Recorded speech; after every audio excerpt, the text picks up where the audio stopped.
ce tot va răsuna din pruncii mari, să-mi slăvesc prin al meu vers.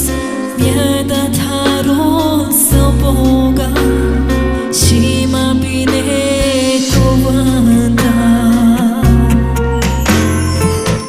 Cântarea mea, cântarea mea,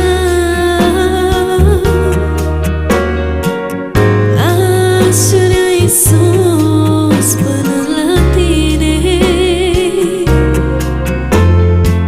să ajung sus până la cer, ca dar de mulțumire.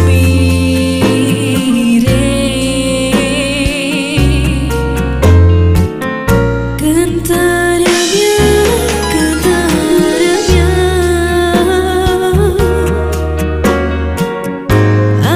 aș vrea, Iisus, până la tine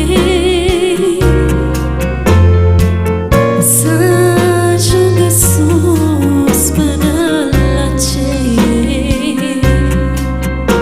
ca dar de mulțumire.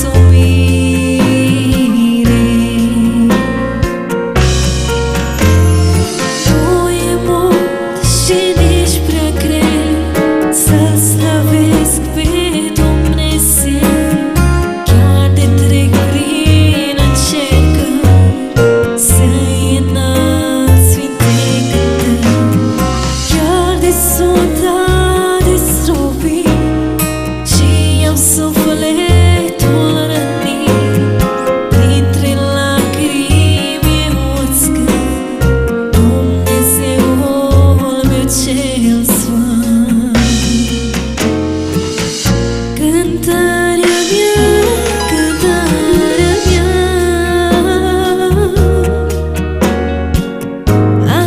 aș vrea, Iisus,